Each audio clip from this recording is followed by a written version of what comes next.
Free and Healthy Children International is dedicated to research, education, and access to homeoprophylaxis. Homeoprophylaxis, or HP, is a method for educating the immune system towards infectious disease while preserving children's health. HP is an alternative to vaccination for infectious disease prevention without the attendant risks that come with vaccines. HP enhances normal childhood development through gentle immunological stimulation. It involves a systematic use of homeopathic remedies approved by the Homeopathic Pharmacopoeia of the United States to gently stimulate immunity. If you are looking for an alternative to vaccines, consider homeoprophylaxis as a solution to your dilemma. Free and Healthy Children International has a directory of practitioners around the country offering HP. Visit our website to learn more and find a practitioner, freeandhealthychildren.org. We are a 501c3 nonprofit organization working around the world to keep children's immune systems healthy. Hello. Thank you everybody for coming.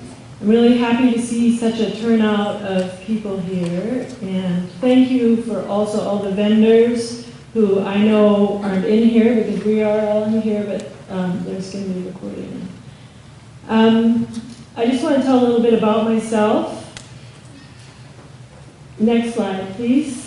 I've been a homeopath for 22 years, and from the moment when I vaccinated my son 30 years ago, I didn't feel right about vaccines. And I did it anyways, and from that first DPT shot, he went into high-pitched screaming. And the second time around, back in 1985, they only had 3 vaccines, DPT, MMR, and polio. And I thought, well, maybe if I put some herbs on his leg, it won't be so bad. And he was just fussy for 24 hours. But as a young mom, I knew that there was something wrong with that, but I didn't have the information to go forward or make any other choices in the matter. So my whole life has been focusing on this question, and talking with parents about this question. And this conference here today, this symposium, is to keep that discussion going more. We have come so far, but now in the looming of mandatory vaccine laws, and there's still not enough information, and the formation of FHCi, Free and Healthy Children, to provide homeoprophylaxis around the world is like another avenue to go. And I wanted to share a little of what I've come to learn about what vaccines do for the immune system. The first book was published in 2007, and it's a collection of all the homeopathic treatment of infectious disease. So it's got every disease that we vaccinate for and the ones that we don't have vaccines for, and then homeopathic remedies for in that. And that was my first presentation to say, wow, we don't have to vaccinate. The allopathic system of medicine relies upon vaccines and antibiotics because they don't have another option. Well, with homeopathy, we do have an option. I was pregnant with my second child in homeopathy school, and I didn't vaccinate her because I began to see that you could treat whooping cough, you can treat measles, you can treat all these different diseases, and so that's the platform that I stood on. Next slide. In 2011, I worked with Scylla Watcott, who's also here, and we published this book, The Solution. This is after, in 2008, I met Dr. Isaac Golden in Cuba, where he presented his work on homeoprophylaxis. And I said, this is what we need in America, because I was also watching simultaneously the autism rate go from 1 in 10,000 in the 90s to 1 in 1,000 by 2000. By 2008, when I was in Cuba, the numbers were 1 in 250, and now they're at 1 in 29. And if anybody saw Vax, we're going to be as alarmed as I was 20 years ago, and I've been sitting on this trying to talk about this for a while. Next slide. And then there's just another book that I have, and it's just about the functioning of the liver. Another sort of off-topic bit. Go on. Slide. So I only have a short amount of time, and I have a guest in the audience here. Michael, where are you? Yeah, there. He's going to come up and do the last little bit of the presentation. I think, let's just go line by line here. The very first thing that we have is survival. And if you watch Vax, it says that if we continue vaccinating at the same rate we're doing, we're going to have 1 in 2 children in 17 years are going to be autistic. At that point in time, the survival of the human species will not be there. Survival is that moment of birth. All of the presentations that we had today, from birth, from the biome, from the infant reflexes, all of this, the whole system depends on this. And it depends on mothers,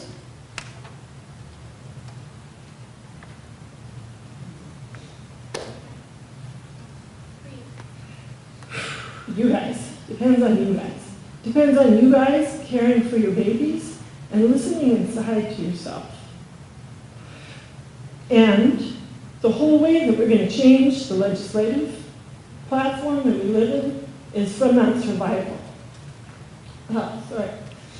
Next line here. So we need to have healthy immune systems. Vaccines have not helped immune systems. They have done nothing for immune systems. The only way we can survive on this planet is through our immune system. And our immune system is in us. We are born with this. Humans have lived on the planet for 20,000 or 200,000 years because of immune systems. We have survived this long. Vaccines have only been around for less than 100 years. They did not save us. True, infectious disease is real, and governments do want to be responsible to their population, and we as citizens, we want to be responsible to the population too. And this is the one quandary that people have when they're talking in the public about, well, what about herd immunity, and what are you going to do there, and that's where the model of free and healthy children fits in, because we are educating the immune system towards infectious disease, but in a gentle way. It's not resulting in the side effects, which we're going to get to shortly. And we are also contributing to society, as opposed to just doing nothing and stepping out of that. Next. So we've talked about all these things. One important part is the ability to mount a fevers. Somewhere along the line, we became afraid of fevers. And we've spent a lot of time stopping fevers. Fevers are the very first thing of the immune system that's needed for the immune system to determine self from non-self. It's trying to establish a relationship between the pathogens and the viruses and the bacteria that are in this world. And in order for us to survive in this world, we have to become partners with these. Next. And through that febrile process, we have little cards. This is a natural process of infectious disease. There is exposure, there's a prodromal period where the immune system sort of is checking it out when something's happening. The chill starts happening. And that chill, the rigors, it pulls on the bones to release calcium. And the calcium there is to protect the brain when the brain goes into high fever. It helps to bring the fever down. Then the fever itself is needed to stimulate antibody response. And then we have some kind of a discharge, and eventually the infectious process ends with a sweat. And us homeopaths, as we work with infectious disease, we are always asking the immune system to get to the sweat. By giving Tylenol, you're suppressing that febrile process. Certainly you don't want the fevers going too high. Yes, there's homeopathic remedies that can support fevers through the febrile process. Next. The question is, how can we educate the immune system towards infectious disease and towards that process of developing a fever and a sweat without harming the issue? Next. Next, like fill it in. Is there a beneficial role of disease? Next. The premise that we work from is that infectious disease are intelligent beings. Next. that there is an evolution of humanity based on the presence of these infectious agents here. Next. And acute disease also serves as a vent for chronic disease, that if you actually have acute disease and move through acute disease, your chronic disease is less. And some of the research that's been coming out of Mayo is that they're seeing that measles is actually preventing cancer. They're trying to come up with a measles vaccine to cure cancer. But actually, it's the measles vaccine that's making it so that everybody's going into cancer, because that process, and we'll get to it shortly next, is that by not educating the general immune system, i.e. by bypassing the general immune system with an injection, you've only got one half of the situation. Next. That with the general immune system, that's as the body mounts that febrile process, as it develops a discharge, then in turn, maybe antibodies are going to be developed, but that's where you begin to satisfy the susceptibility towards the disease. And just the slide about the mice that Jackie had, it's not in this presentation, but the reason why those mice were immune to the leptospirosis from the nosolep is because of the general immune system response that was triggered in that. They didn't have antibodies. The antibodies are only needed when you need to physically escort a pathogen out of the body. But the homeopathic nosobes, because they're diluted, there's no actual disease agent in there. There's just the energetic form of the disease agent, which the body responds to. And that, because the immune system has a memory, next time it sees the disease, this is in relationship to one of the questions that somebody else asked, it knows how to respond and go through that disease process and actually survive through it, right? So we're not necessarily stopping disease with homeoprophylaxis. We're educating the immune system towards how to move through that infective process and come to the other side and have a strengthened immune system. Next. And what would really happen if we eradicated acute disease? Let's go move a little quicker. So there's three basic responses to infectious disease. One is you don't contract the disease.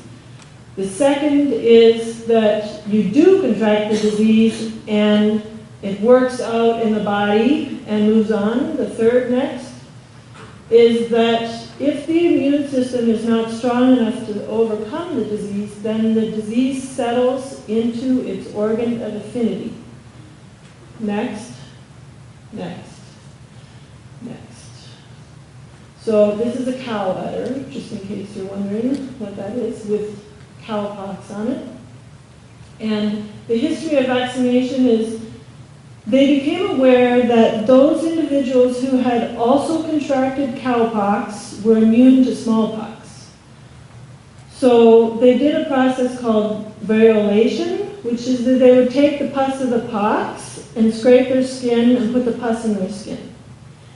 And that next, they would produce this kind of, it's called a vaccinia. It's the localized immune response to that cowpox pustulation. And those of us who were born before 1969 have a scar on our arms from the smallpox vaccine. Not all individuals did the vaccine take. So if we go back a moment to the previous slide, in this situation here is that they were infected with the cowpox, but their body was not able to overcome it, and as a result, they remain in a chronic state of ill health. Okay, next, go to the next slide after. Yes. So now we're going to talk about vaccines. So they started vaccines with this methodology, and it's basically been the same. They take the discharge, they incubate on a foreign host medium, and then they inject it into the body, right? It started with 5 disease, and now we have 72 doses of 18 diseases. Next. And I'm going to skip this one, and skip this one, and get to this one. And this is my last slide here, and the Michael's going to come right up. So what happens when we give 10 diseases at one time into infants' immune systems that don't even know how to make antibodies, and do the next dose before the first dose is ever resolved. And if the child gets a fever, give them Tylenol, and when they start producing a discharge, i.e. an ear infection, give them antibiotics. We compound the elimination doesn't happen, and toxification builds up in the system. And you end up with a child with multiple diseases running around and settling into their organ of affinity. So the hepatitis B vaccine damage goes to the liver. DPT, those are all neurotoxins, they go to the brain. Measles affects the meninges and the intestines. So now with kids with vaccine damage, we're seeing that all these different diseases acting out in all these different organ systems, and then you throw on the antibiotics, and then because their ears are full of fluid, there's no more vestibular stimulation, so the infant reflexes don't get engaged and resolved. Then you see developmental delays and all of that. So, next slide. Vaccine theory is correct. The current vaccine methodology is incorrect. The mother's innate protection for her infant, that is how our survivability is going to come. We need health care that supports your choices. The vendors that we have here are all pro, doing something else besides vaccines, and provide other healthcare modalities that keep your children's immune systems healthy.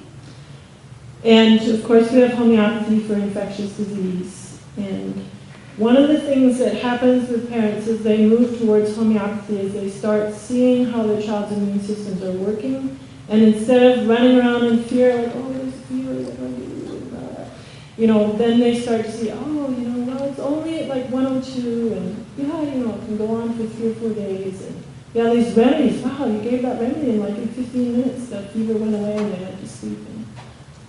So come on up, Michael. All right.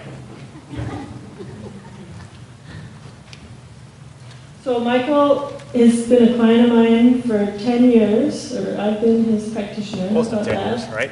Close to 10 years. And I'm just going to let him tell a little bit what he has to share for you today. All right. My name is Michael Potvin. I'm 31 years old. I've got a couple of conditions. One is Aspberger syndrome. That's on the mild end, but there's really nothing mild about it. Tourette syndrome as well. So I'm convinced the vaccine causes these conditions. I only had 12 jabs, but it only takes one vaccine to hurt your life forever. I would say, Tourette's was the bigger problem 20 years ago, and I had a couple of teachers tell me to stop what I was doing, but I expected my classmates to stand up for me. But you know what? The only person that's going to stand up for yourself is you. I'll just kind of fast forward to age 16 because, when you're a kid, but when you're close to adult, you want to, start dating, and that was one thing I did, or I thought I was going to do anyway. When you on the spectrum of Asperger's, you forget to think about the other person too. You think, oh, I like this person, they're going to like me. Well, that was totally the big mistake, and I asked this gal for a number too many times, and she said no, and she didn't laugh at my jokes, but most people here would go, oh, stop, right? And I ended up nearly being hospitalized for depression at home, and I cried myself to sleep for about 2.5 months every day. So there was, when you don't have the friends to help you and say, hey, get over it, and that, it really does hurt. So I did learn one thing, is that when you're told no, just one strike and you're out. I'll just go to the working career here too. So there's some things you can do really well, and some things you just can't. You say at 16, 2001 was not really a good year for me, you can tell. I worked at a grocery store as a courtesy helper, and I pushed carts, cleaned up messes, and retrieved items for customers. I thought I did okay, but my peers didn't evaluate me too nicely. So I knew it was time to go. The only good marks they gave me were for attendance and appearance, and I thought, well, I want to receive the same marks sleeping in the break room. I didn't do that. The best job I ever had was one with predictable outcomes, so I have succeeded. For 9 years, I worked at a print shop, which is now closed. I started as a press helper and I worked mostly 12-hour shifts, first 4.5 years. So it was a lot of the same mundane stuff. It worked great for me. It was just tiresome more than it was troublesome, although you can get in each other's throats if you work 12-hour shifts. Then the next 4.5 years, I worked as a roll tender putting paper in the press. And I know I was the best at what I did. And I think my coworkers would say I was really, really good. And of course, when I was a roll tender, I had to get good at multitasking, but a lot of it was because of previous failures. It wasn't a natural skill I had. But once I was laid off, I thought, all right, I'll just get another job. But I had panic attacks when starting jobs because, you know, they give you these orientations and you tell you all the things you're not supposed to do. It's like the 10 Commandments, thou shalt not do this, this, this, and this. And there's one job that really stung when I didn't get hired for. And I was really nervous during the interview. You know, a lot of the questions they ask are, why should I hire you? In this situation, what would you do? And you know, what's your best skill? And tell me about yourself. And I was really discouraged when at the end of the interview they say, well, contact you, which means, sorry, you're not working here. And I thought, oh well, just another print shop. And due to my failure to keep a job, I've had to apply for disability. I don't feel it's because I'm lazy, I just feel I have no other choice. But it is your choice to take pills, do homeopathy, if you want to do intravenous vitamin C or do supplements, that's your choice. And medical practitioners need to listen to the patient more than the patient listening to the doctor. And patients need to have more rights than their doctors too. And the only person who's going to take care of your health is you. And safe vaccinations are an oxymoron.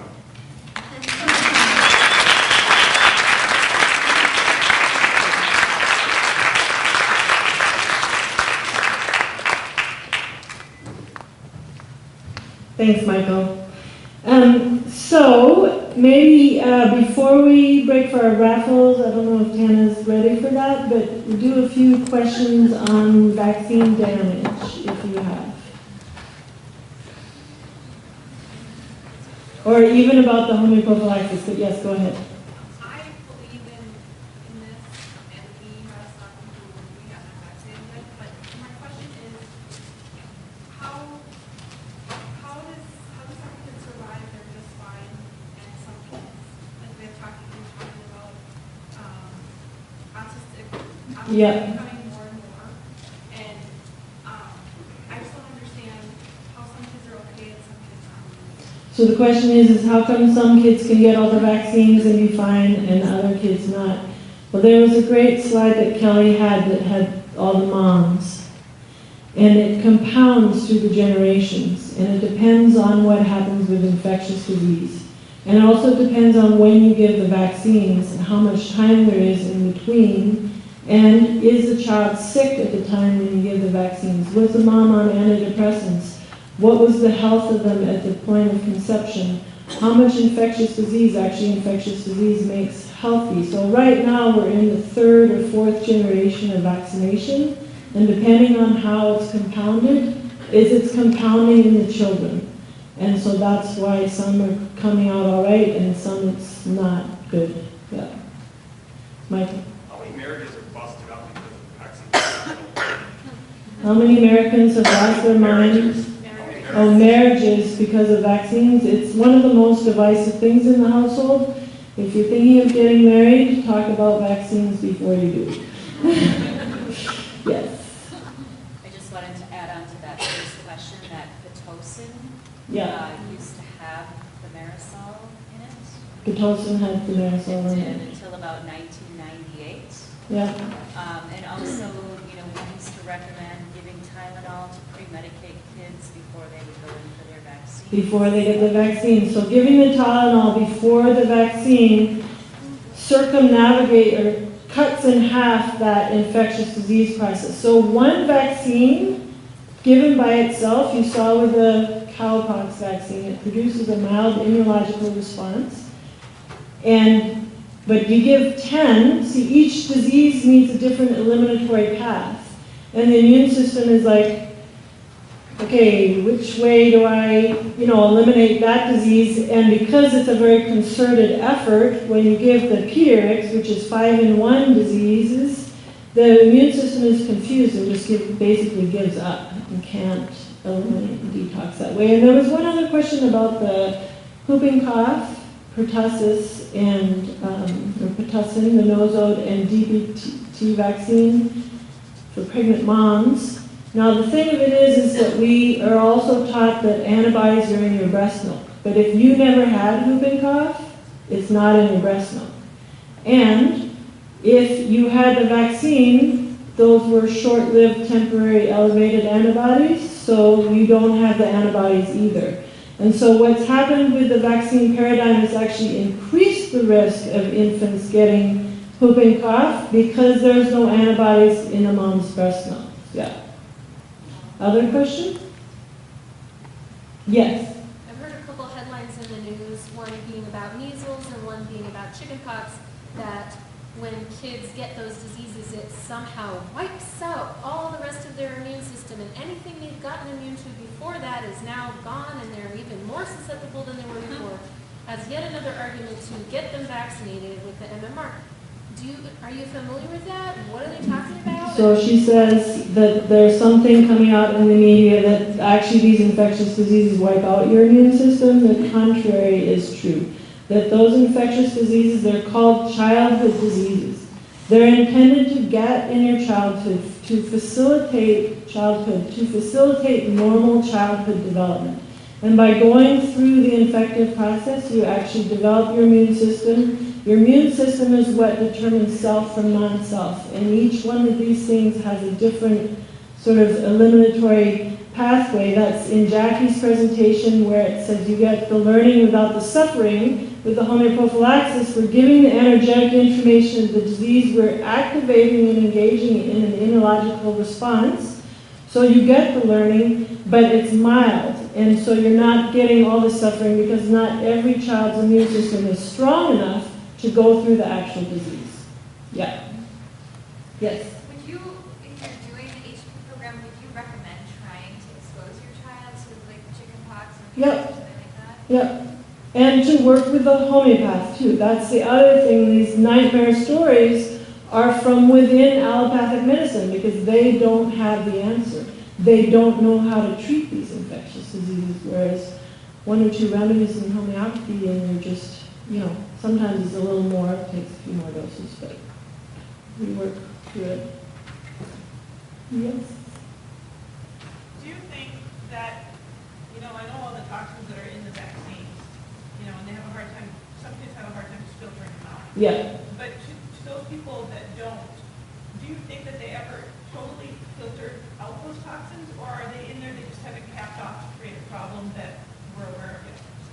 So have the toxins in vaccines, or is the immune system able to fully detox all the toxins in vaccines? Or do they all just, can we get rid of the aluminum, can we get rid of the Yeah.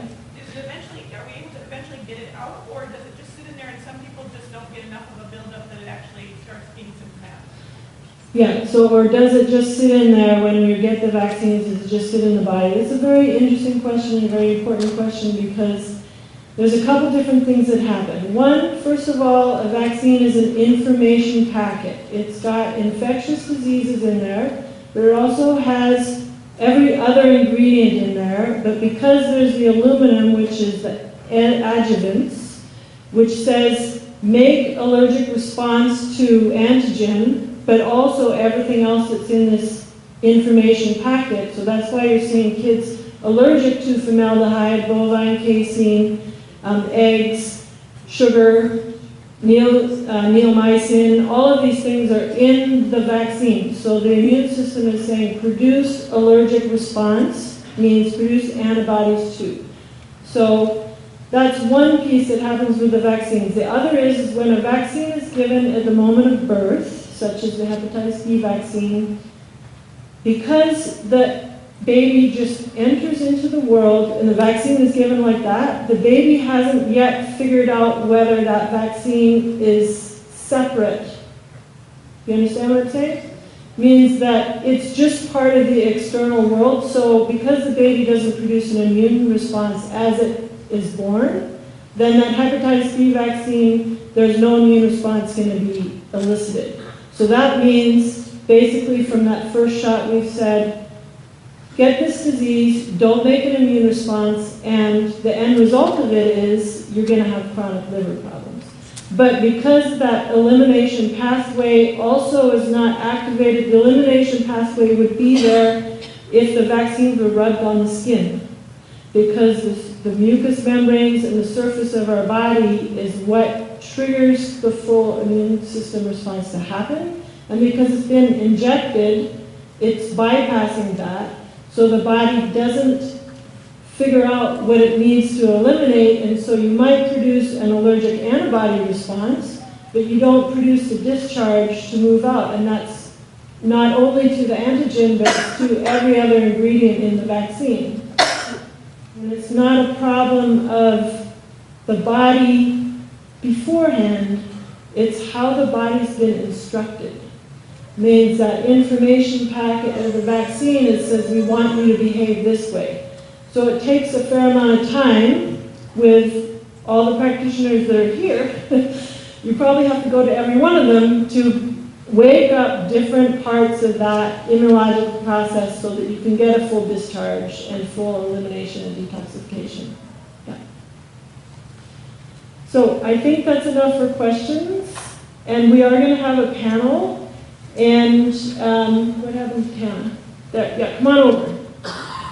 Thank you so much.